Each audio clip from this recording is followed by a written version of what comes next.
The morning sun poured through the blinds of Pete Wilson's small apartment as he hunched over his laptop, scrolling through his latest article. Coffee in hand, his eyes darted across the screen, checking and double-checking his words. This piece had to be perfect. As a writer for The Progressive Voice, a news outlet known for its left-leaning takes, Pete had built his reputation on being bold, uncompromising, and sometimes brutally honest.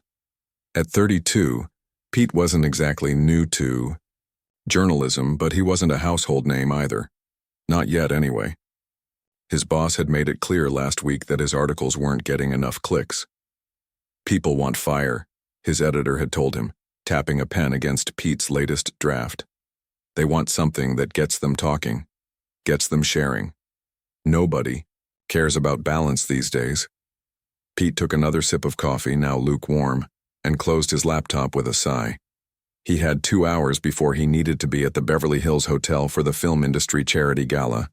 Normally, entertainment events weren't his beat, but the regular entertainment reporter had called in sick and Pete had jumped at the chance.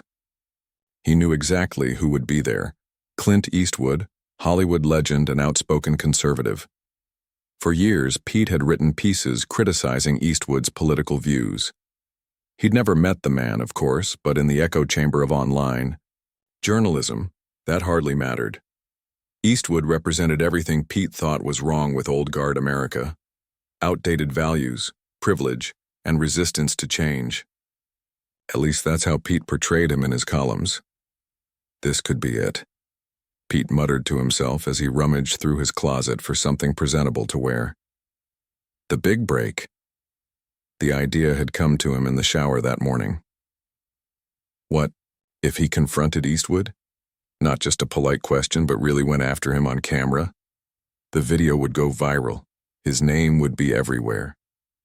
It was the kind of bold move that turned unknown journalists into stars overnight. After settling on a navy blazer that had seen better days and his least wrinkled dress shirt, Pete headed for the door. His roommate, Trey, was sprawled on the couch playing video games. Off to hobnob with the elite? Trey asked without looking away from his game. Something like that, Pete replied, checking his phone. Might be home late, might be famous. Trey paused his game and looked up. What are you planning? Pete shrugged with a half smile. Just doing my job, asking the hard questions.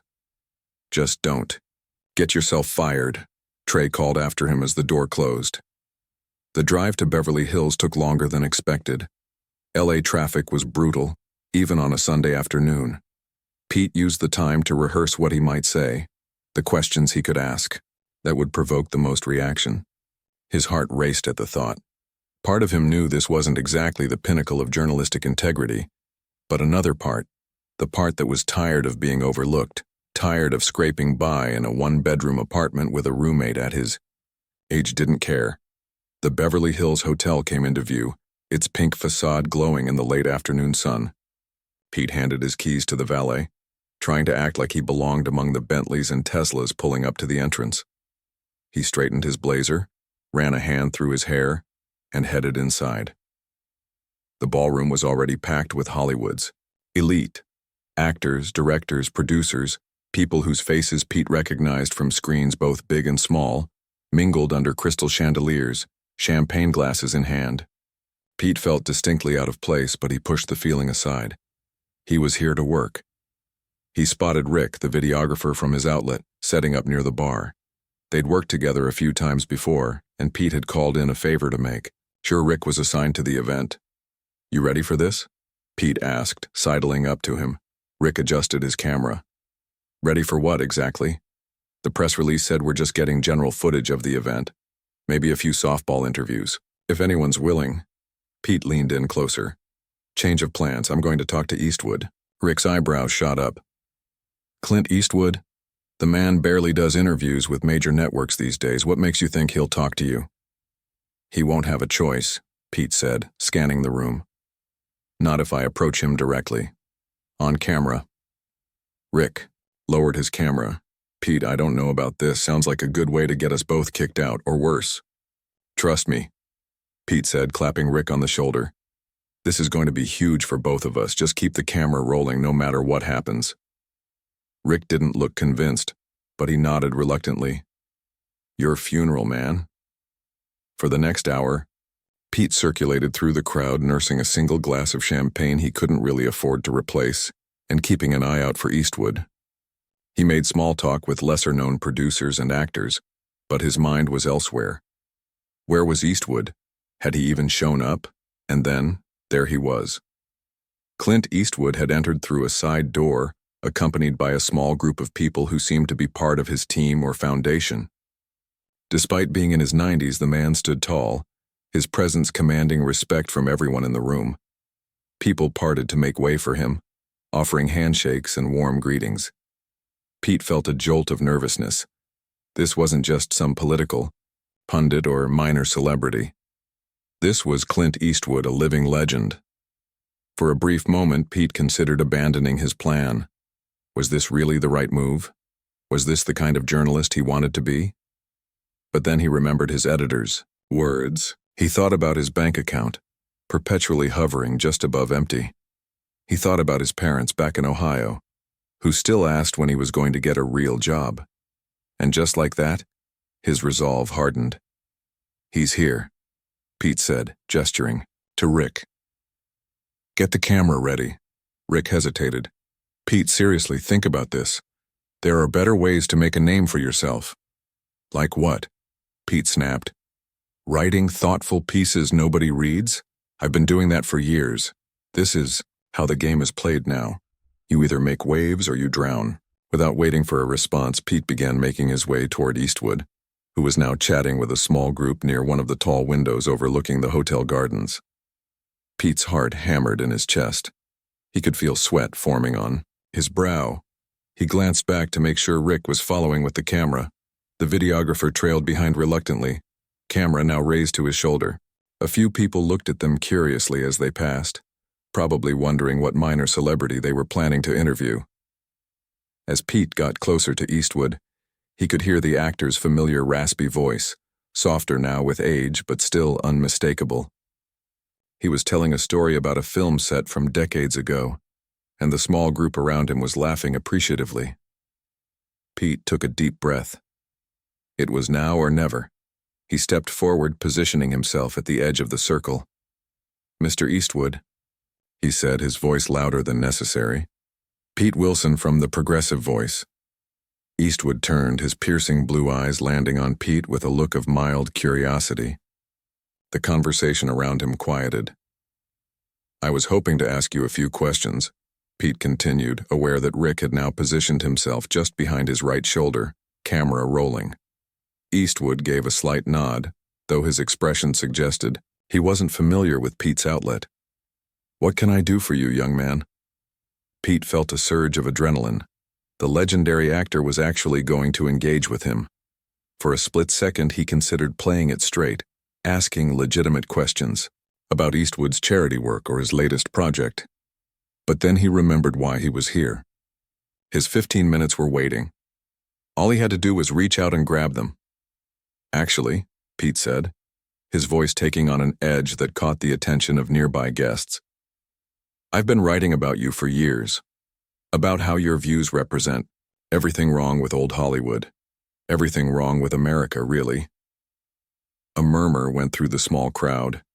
Eastwood's expression didn't change, but something shifted in his eyes. Not anger, as Pete had expected, and even hoped for, but something else. Something Pete couldn't quite read, and in that moment, standing before the man he'd criticized so harshly from behind the safety of his keyboard, Pete realized he'd crossed a threshold. There would be no going back from what was about to happen next. Time seemed to slow down as Pete stood there, facing Clint Eastwood with Rick's camera rolling behind him. The chatter of the gala faded into the background. A few people had stopped their conversations to watch the exchange, curiosity written across their faces. Is that right? Eastwood asked, his voice quiet but clear. His expression remained neutral, giving Pete nothing to work with. No anger, no defensiveness, just a steady gaze that somehow made Pete feel like he was shrinking. But Pete had come too far to back down now. He'd rehearsed this moment dozens, of times in his head during the drive over. This was his chance. Absolutely, Pete said, raising his voice slightly to make sure it carried to those nearby. Your empty chair speech? That might have played well with your audience, but to the rest of us it looked like an old man yelling at furniture. Someone in the growing crowd of onlookers gasped. Pete could feel eyes on him from all directions now. Good. The more witnesses, the better. You've spent decades playing tough guys with guns, Pete continued, warming to his theme, while the real world has moved on. Don't you think it's time Hollywood stopped glorifying your kind of outdated machismo? Or are you too set in your ways to see how the world has changed? Pete was vaguely aware of Rick shifting uncomfortably behind the camera. This wasn't a typical interview question. It wasn't even a question, really. It was a provocation, plain and simple. Eastwood's gaze never wavered. He took a sip from his glass, water, not alcohol, and set it down on a nearby table. The silence stretched between them, growing heavier with each passing second. Young man, Eastwood finally said, his voice so soft that Pete had to lean in slightly to hear him. What's your name again? Pete Wilson, Pete replied, thrown off balance by the simple question. From the progressive voice. Pete Wilson, Eastwood repeated thoughtfully. And you've been writing about me for years, you said? Pete nodded, unsure where this was going. He'd expected outrage, defensiveness, maybe even a walkout, not this calm inquiry. Must be interesting, Eastwood continued, having such strong opinions about someone you've never met. The comment landed like a gentle tap on Pete's chest, but somehow it felt more powerful than a shove. Pete faltered for a split second before recovering. I don't need to meet you to know what you stand for, Pete shot back. Your politics are clear from your public statements and the roles you choose. You represent a vision of America that what? Eastwood interrupted, his voice still quiet but suddenly commanding. That doesn't match yours? Pete blinked, momentarily lost for words. This wasn't going according to plan. Eastwood wasn't taking the bait. Instead, the legendary actor was controlling the conversation with minimal effort, like a master chess player seeing 3 moves ahead. By now, the crowd around them had grown. Pete noticed several people with phones out recording the exchange. Perfect. Even if his own outlet's footage didn't go viral, someone else's would. Let me ask you something, Pete, Eastwood continued, seemingly unbothered by their growing audience. Have you seen many of my films? I've seen enough, Pete replied, though in truth he'd only watched a handful of Eastwood's most famous works, and those were years ago. Which ones did you like? Eastwood asked, as casually as if they were two film buffs chatting at a bar. Pete hesitated. This wasn't the confrontation he'd planned. I didn't come here to discuss your filmography, he said, trying to steer the conversation back to controversy. I came to talk about your influence on American culture and politics, about how figures like you have contributed to the division we see today. A tall woman in an elegant black dress who had been standing nearby stepped forward. Excuse me, she said, but this is hardly the place for this kind of... Eastwood raised a hand gently. It's all right, Diane. The young man has questions. I'm happy to talk. The woman, presumably part of Eastwood's team, stepped back reluctantly. You know, Eastwood said, turning his attention back to Pete. I directed a film called Gran Torino some years back. Have you seen that one? Pete nodded, stiffly. He had actually seen that one. Interesting film, Eastwood continued, about a man stuck in his ways, surrounded by people he doesn't understand, who slowly learns that the world is more complex than he thought. That maybe the others he's been taught to fear aren't so different after all. He paused. Sometimes, I think we could all use a reminder like that. Pete felt a flush creeping up his neck. Was Eastwood comparing him to the racist character from that film? Or was he making a more subtle point? Either way, Pete was losing control of the narrative. The difference, Pete said, his voice taking on an edge, is that your character eventually learned something. Meanwhile, you're still giving interviews supporting the same outdated policies and politicians. You're still the guy who thought talking to an empty chair was political discourse. A few people in the crowd shifted uncomfortably. Pete was aware that he was coming across as aggressive now, but he couldn't stop. His plan was falling apart, and doubling down seemed like the only option. "You know what your problem is?" Pete continued, his voice rising slightly. "You can't accept that the world has moved beyond men like you. Old white cowboys riding into the sunset. That's not America anymore, Mr. Eastwood. That's a fantasy." Rick made a small noise behind the camera that sounded like a warning, but Pete ignored him. He was fully committed now. "And yet," Eastwood replied calmly, "here you are, seemingly very concerned about what I think, about what I represent." He smiled slightly. "That's the funny thing about trying to move beyond something. If you're truly beyond it, you don't need to keep looking over your shoulder to make sure it's not catching up." The comment hung in the air. Someone in the crowd let out a low whistle. Pete felt his carefully constructed confrontation crumbling beneath his feet. "That's not, Pete stammered, caught off guard by the simple but devastating observation. "Tell me," Eastwood said, leaning forward slightly. "What kind of stories do you like to tell in your writing, Pete?" "I don't tell stories," Pete replied automatically. "I report facts. I analyze current events." "Everyone tells stories," Eastwood said. "Every article, every speech, every film. They're all stories we tell about the world as we see it. The question is whether those stories bring people together or drive them apart." Pete felt a surge of frustration. This philosophical musing wasn't what he'd come for. He needed a soundbite, a moment of conflict, not a gentle conversation about storytelling. "That's rich coming from someone who spent decades glorifying violence in his films," Pete said, his tone now openly mocking. "How many people have you shot on screen, Mr. Eastwood? 100?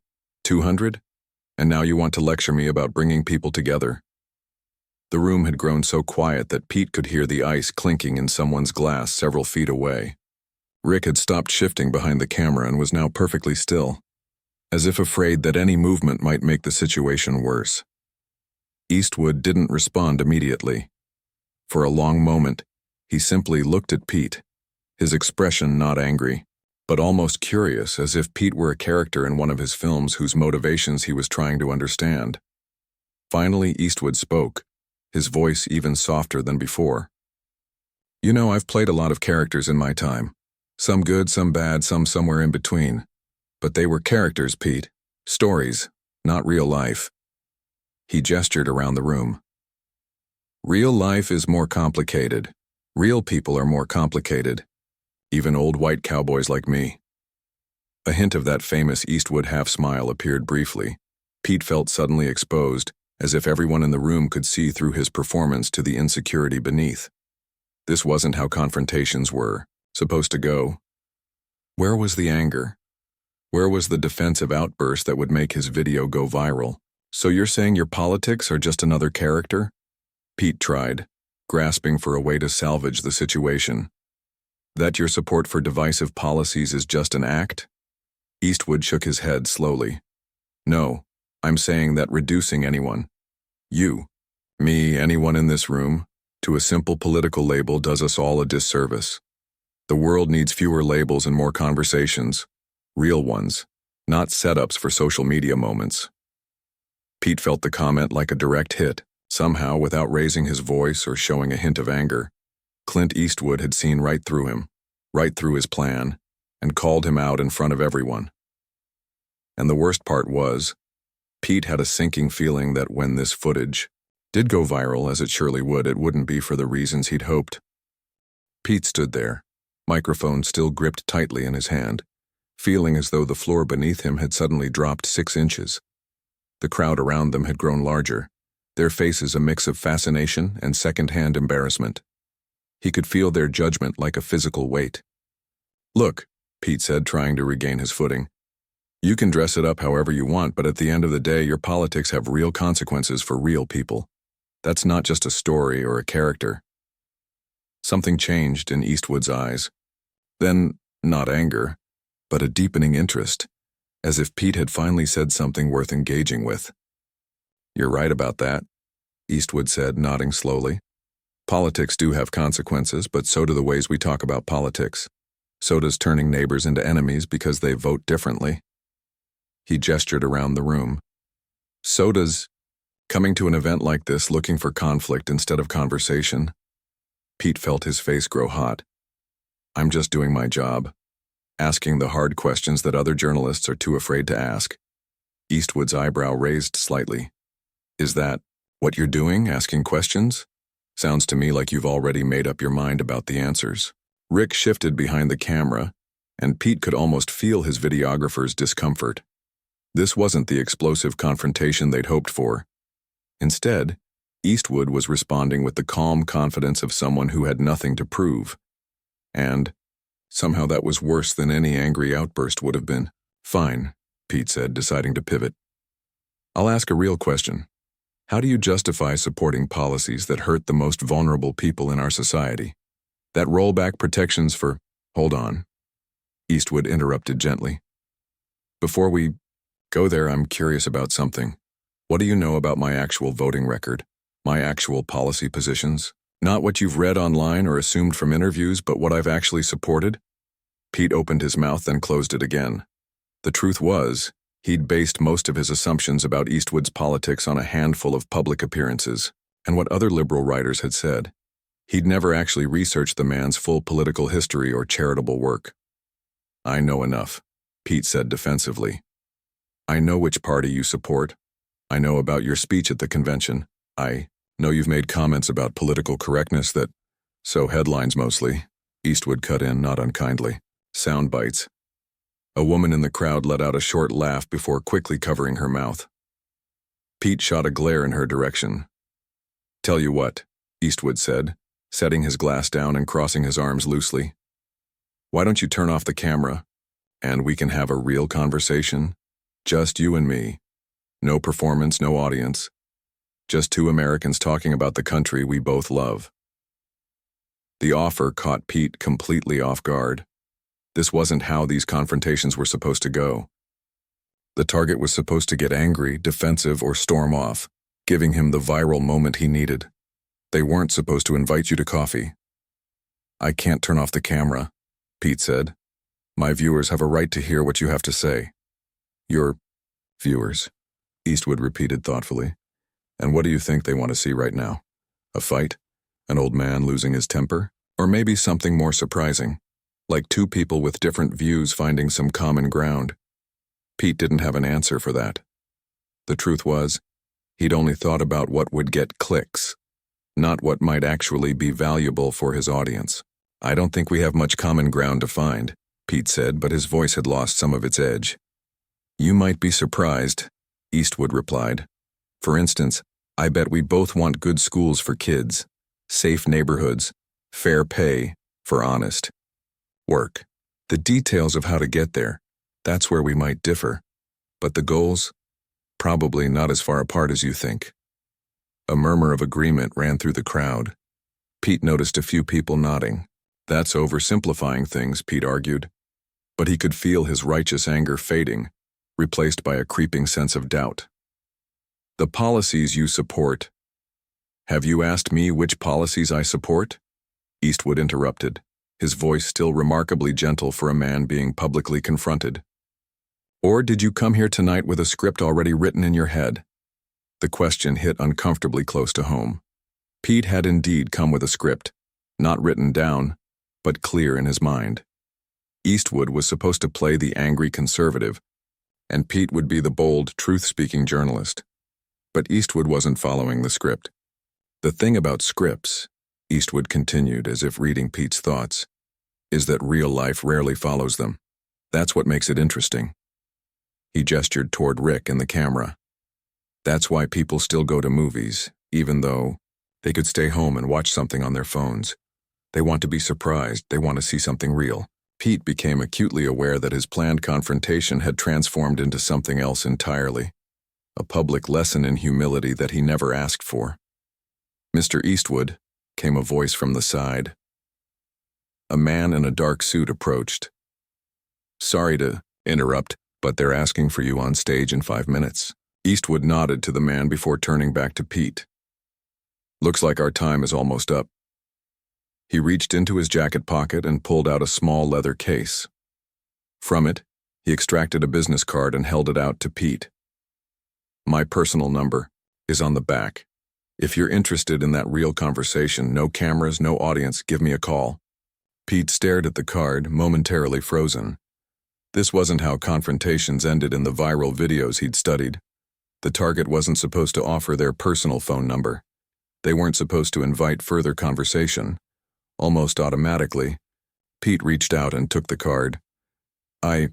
Thank you, he said, the words coming out stiff and awkward. Eastwood nodded, then looked directly into Rick's camera lens. Hope you got what you needed, he said with that famous half-smile. Then to Pete. Ball's in your court now, young man. With that, Clint Eastwood turned and walked away, following the man in the suit toward the stage at the other end of the ballroom. The crowd that had gathered began to disperse, many of them looking at Pete with expressions ranging from amusement to pity. Rick lowered the camera.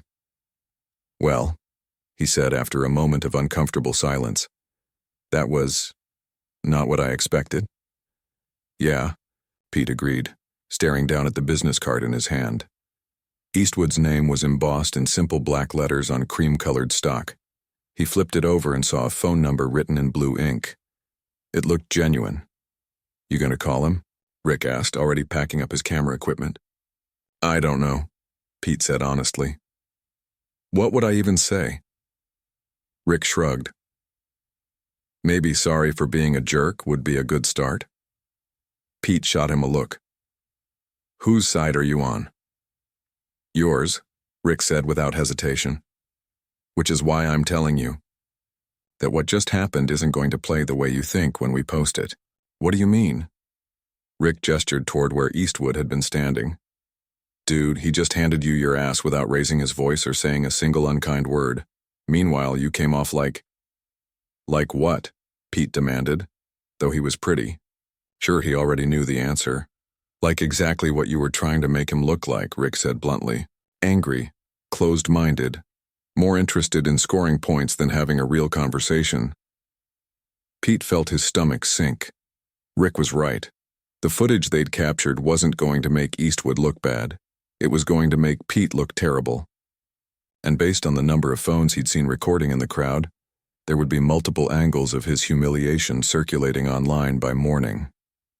So what do I do? Pete asked, suddenly feeling very young and very foolish. Rick finished packing his gear and straightened up. If it were me, I'd call the number. Have that conversation he offered could make for a much more interesting story than the hit piece you were planning. Pete looked down at the card again. The thought of calling Clint Eastwood after what had just happened made his stomach twist. It would mean admitting he was wrong, about his approach, about his assumptions, maybe about other things too. But the alternative was going back to his editor with footage that would make their outlet look petty and unprofessional. Footage that would likely be drowned out by the cell phone videos showing the same exchange from angles that might be even less flattering to Pete. I need a drink, Pete muttered. Get one, Rick suggested, hoisting his camera bag onto his shoulder. Then think about what kind of journalist you actually want to be. As Rick walked away, Pete stood alone in the middle of the glittering ballroom, Eastwood's card still in his hand, faced with a question he'd never seriously considered before. What kind of journalist did he want to be? Someone who created conflict for clicks, or someone who sought understanding, even across deep divides? In the distance, he could hear applause as Clint Eastwood took the stage.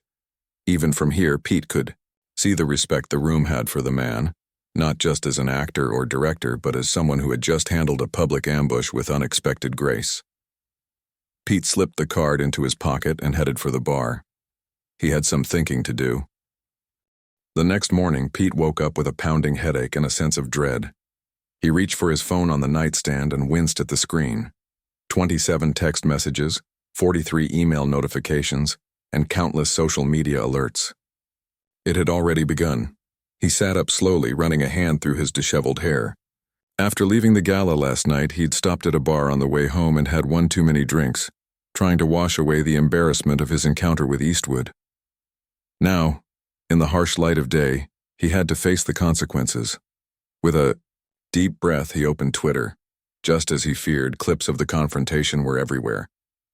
Journalist tries to ambush Clint Eastwood, gets schooled instead. read one headline. Watch Eastwood calmly dismantle angry reporter, read another. The view counts were already in the hundreds of thousands. Even worse were the comments. People from across the political spectrum were weighing in, and almost none of them were on. Pete sighed.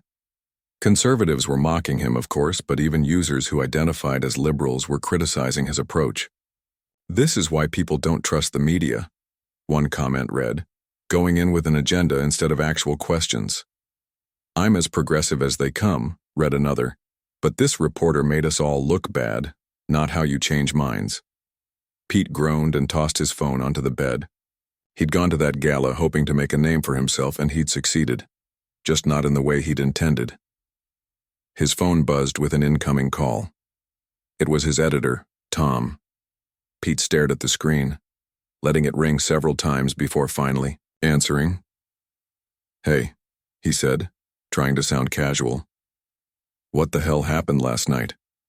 Tom's voice was sharp, cutting straight to the point. I've got the CEO of the magazine calling me at 7 in the morning because we're trending for all the wrong reasons. I can explain, Pete started, though he wasn't sure what explanation would possibly help. Save it, Tom interrupted. The footage is everywhere. I've seen it. The whole world has seen it. He sighed heavily. What were you thinking, Pete? We sent you to cover a charity event, not create a spectacle. I thought, Pete began, but Tom cut him off again. You thought you'd make a name for yourself by ambushing an American icon. Well, congratulations. You're famous. The sarcasm stung. Look, I know it didn't go as planned, but as planned? Tom's voice rose. You mean you plan to make our publication look like a tabloid rag? You plan to reinforce every negative stereotype about journalists that people already believe? Pete had no response. Put that way, his actions seemed even worse. The board is meeting this morning, Tom continued, his voice now eerily calm. They're discussing how to handle this. I fought for you, Pete, told them you're young, ambitious, made a mistake, but I'm not sure it'll be enough. The implication was clear. Pete might lose his job over this. What can I do? Pete asked, his voice small. There was a long pause. Honestly, I don't know. A public apology, maybe. Something to show you, understand why what you did was wrong. Another pause. Look, I gotta go. They're calling me into the meeting. Just lay low today, okay? Don't make things worse. The call ended, leaving Pete sitting alone in his bedroom, the full weight of the situation sinking in. Not only had he humiliated himself publicly, but he might have just tanked his career. 5 years of working his way up from unpaid internships to staff writer, all potentially wiped away in a single evening of poor judgment. From the living room, he heard Trey's voice. Pete, you might want to see this! Reluctantly, Pete dragged himself out of bed and shuffled into the living room. Trey was sitting on the couch, eyes fixed on the TV. On screen was a morning talk show, and to Pete's horror, they were discussing the incident from last night. They played a clip, not from Rick's camera, but from someone's phone in the crowd. The angle was even worse than Pete had feared, capturing his increasingly desperate attempts to provoke Eastwood while the actor remained composed. Oh God, Pete muttered, collapsing onto the couch next to Trey. It's even worse than I thought. Yeah, you really stepped in it this time, Trey agreed, though his tone was more sympathetic than judgmental. But check this out. They're about to interview Eastwood live, called in from his home or something. Sure enough, the hosts were now introducing Clint Eastwood, joining them via video call. Pete felt his stomach twist into knots. What more could Eastwood say to make this situation worse? Mr. Eastwood, began one of the hosts.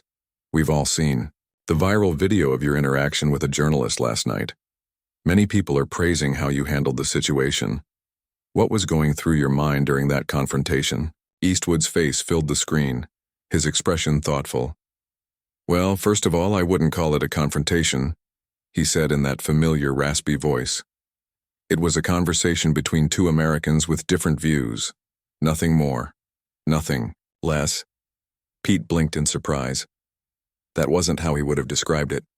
But the journalist was clearly trying to provoke you, the host pressed. He was being disrespectful. Eastwood shook his head slightly. I didn't see it that way.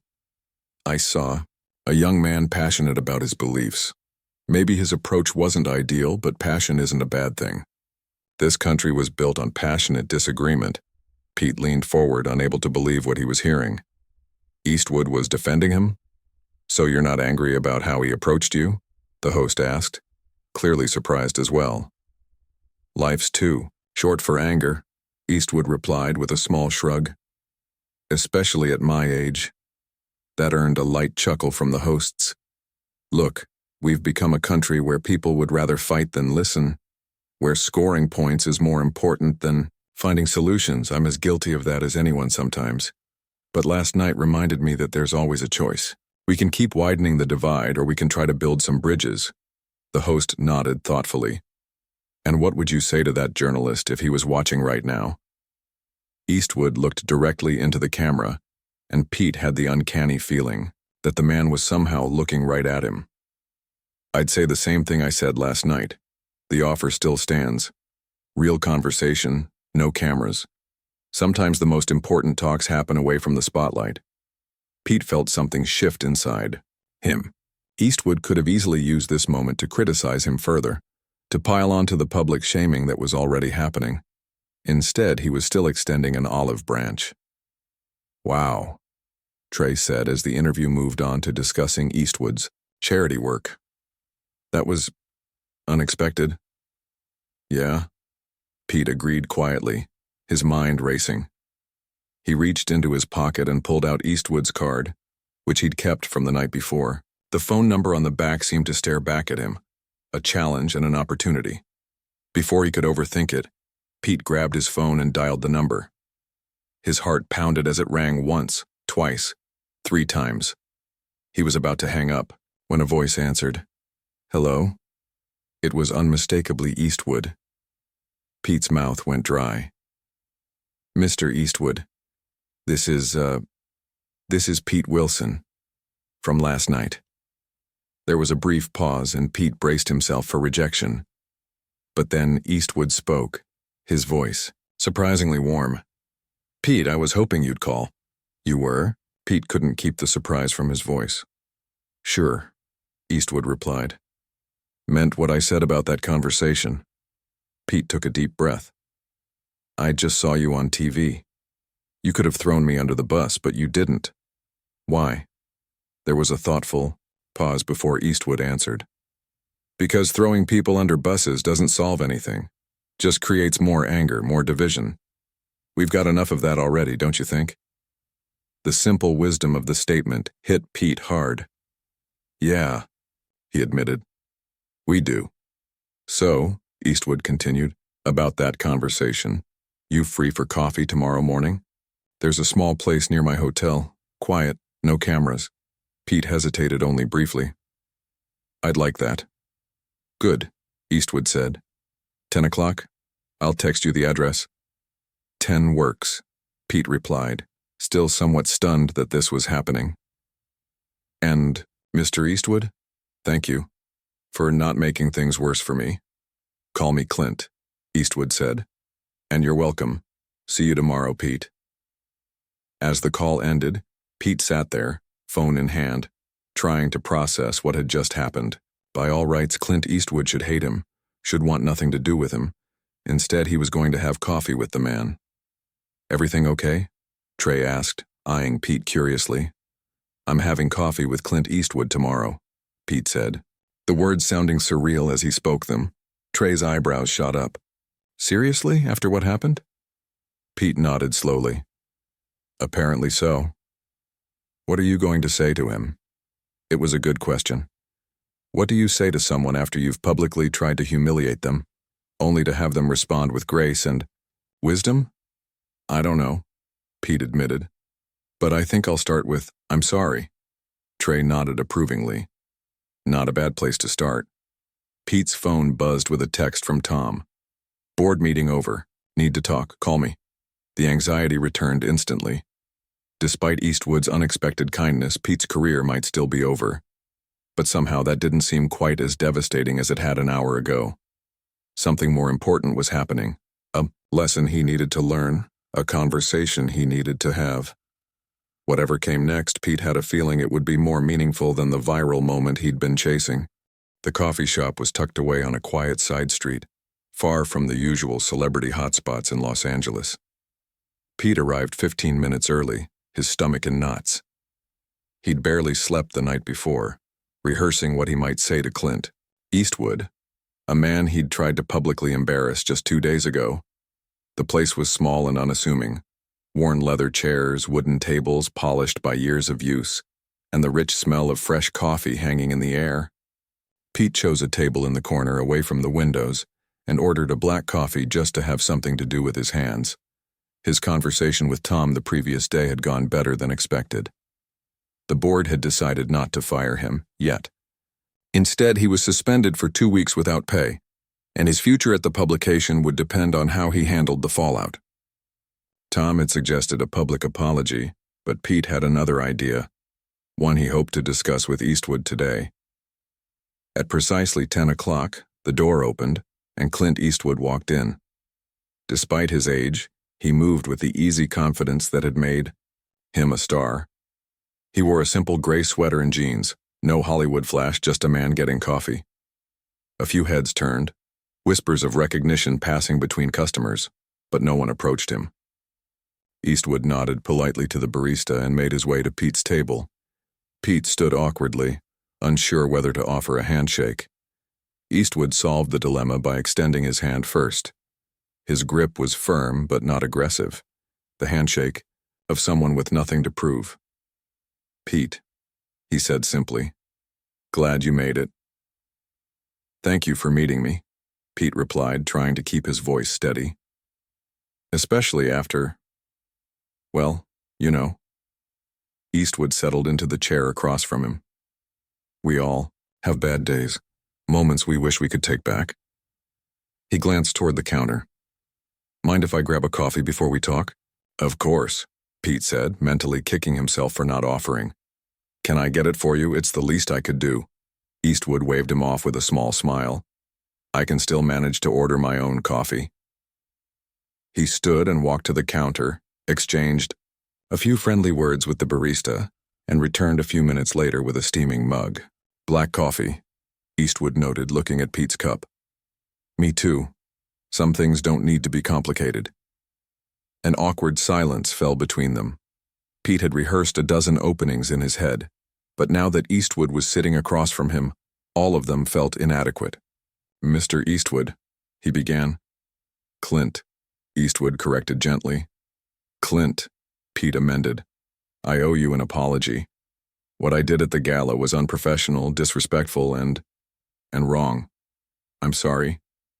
Eastwood took a sip of his coffee, studying Pete over the rim of his mug. "Apology accepted," he said simply. "But I'm curious, why did you do it? Really? Not the answer you'd give your editor or your readers. The truth." Pete looked down at his coffee, buying time. He could give the easy answer, that he was just doing his job, asking tough questions. But Eastwood deserved better than that. They both knew it wasn't true. "I wanted to make a name for myself," Pete admitted, finally meeting Eastwood's gaze. "I'm 32 years old, sharing an apartment with a roommate, barely making enough to cover student loans. I thought if I could create a viral moment, you getting angry, storming off, whatever, it would boost my profile, get me noticed." He shook his head. "It was selfish and short-sighted." Eastwood nodded, not in judgment but in understanding. The pressure to break through, to be seen, that's not new. Every generation faces it. The methods change, but the hunger's the same. He leaned back in his chair. "When I was starting out in Hollywood, there were plenty of young actors who'd pull stunts for attention. Pick fights with established stars, create controversy. Most of them disappeared. Know why?" Pete shook his head. "Because stunts might get you noticed, but they don't keep you relevant. Only substance does that. Only having something worth saying." Eastwood took another sip of coffee. "So what do you have to say, Pete Wilson, when the cameras are off and there's no audience to play to?" The question caught Pete off guard. What did he have to say? For years he'd been so focused on getting people to listen that he hadn't given much thought to whether he had anything meaningful to tell them. "I don't know," he admitted. That's the problem, I guess. I've spent so much time trying to make noise that I forgot about making sense. A hint of a smile played at the corner of Eastwood's mouth. Honest answer. I appreciate that. Can I ask you something? Pete ventured. Eastwood spread his hands. That's why we're here. Why didn't you just shut me down at the gala? You could have had security throw me out, could have walked away. Hell, you could have gotten angry. You'd have had every right to. Why engage with me at all? Eastwood considered the question, taking his time. 2 reasons, he said finally. First, I've been around long enough to know that anger rarely solves anything. Usually just makes things worse. He paused. And second, something about you reminded me of myself at your age. The fire, the certainty that you were right and everyone else was wrong. I find that hard to believe, Pete said. You've always seemed so centered, so sure of yourself. Eastwood laughed, a genuine warm sound. Now, maybe, but at your age, I was a mess of contradictions, full of opinions but short on wisdom. It takes time to figure out that the world isn't black and white, that good people can disagree about important things without either of them being villains. Pete thought about that, about how he'd reduced Eastwood to a caricature in his mind, the angry old conservative, without considering the complex human being behind the public persona. I've been thinking about what you said at the gala, Pete said. About everyone, telling stories, about whether those stories bring people together or drive them apart. Eastwood nodded. And I think I've been telling the wrong kind of stories, creating conflict instead of understanding. Even when I believed in what I was saying the way I was saying it, it wasn't helping anything. It was just adding to the noise. So what are you going to do about it? Eastwood asked, his gaze direct, but not unkind. Pete took a deep breath. I have an idea, actually. That's part of why I wanted to talk to you. He hesitated. My editor wants me to write a public apology about what happened. Clear the air, save face for the publication. But I was thinking of something different. I'm listening, Eastwood said. What if, instead of just an apology, I wrote about this, about our conversation, about how 2 people with different political views can still find common ground, about the lessons I've learned from you, not about politics but about dignity, about respect. Eastwood considered this, his expression thoughtful. And you'd want to quote me, put my name on this? Only if you're comfortable with it, Pete hastened to add. I know I haven't exactly earned your trust. Eastwood was quiet for a moment, turning his coffee mug slowly between his hands. You know, he said finally, people have been putting words in my mouth for decades, making me out to be a hero or a villain depending on their own views. I've learned to let most of it slide. He looked up at Pete. But this sounds different. This sounds like a story worth telling. You mean, yes, you can quote me, Eastwood said. On one condition. Name it, Pete said eagerly. That you tell the truth. Not just about what I say, but about yourself, about your own journey, the good, the bad, and the ugly. He smiled slightly at the reference to his old film. No spin, just honest reflection. Pete nodded slowly. I can do that. I want to do that. Then you've got yourself a story, Eastwood said. They talked for nearly 2 hours, moving beyond the incident at the gala to deeper topics, their differing political views, yes, but also the experiences that had shaped those views. The conversation was sometimes uncomfortable, occasionally tense, but always respectful. Pete found himself surprised at how much common ground they actually shared, beneath the surface-level disagreements. When they finally parted ways outside the coffee shop, Pete felt lighter somehow, as if he'd set down a heavy burden he hadn't even realized he was carrying. Thank you, he said as they shook hands goodbye. Not just for this conversation, but for how you handled everything. You could have made things so much worse for me, and instead, maybe we both learned something. Eastwood finished for him. That's how it should work. Pete watched as Eastwood walked to his car, a simple black SUV rather than some flashy celebrity vehicle. Just before getting in, The legendary actor turned back. "Let me know when the article comes out. I'd like to read it." "I will," Pete promised. 3 weeks later, Pete's article was published. What Clint Eastwood taught me about dignity became the most read piece in his publication's history. It wasn't the viral moment Pete had originally sought at the gala, but it was something better, something meaningful. The responses poured in from across the political spectrum. Readers who identified as conservatives thanked Pete for his honesty and willingness to listen. Liberal readers praised his growth and reflection. But the response that meant the most came in the form of a handwritten note, delivered to Pete's office. "You told the truth, even when it wasn't flattering to yourself. That takes courage. The world needs more of that these days. Keep telling the stories that bring people together." Clint. Pete pinned the note above his desk, a daily reminder of the lesson he'd learned from the most unexpected teacher, that, in a world full of noise and fury, sometimes the most powerful statement is simply to listen, to learn, and to find the humanity in those we've cast as enemies. It wasn't the career breakthrough Pete had envisioned. It was something better. It was the beginning of the journalist and the person he actually wanted to be.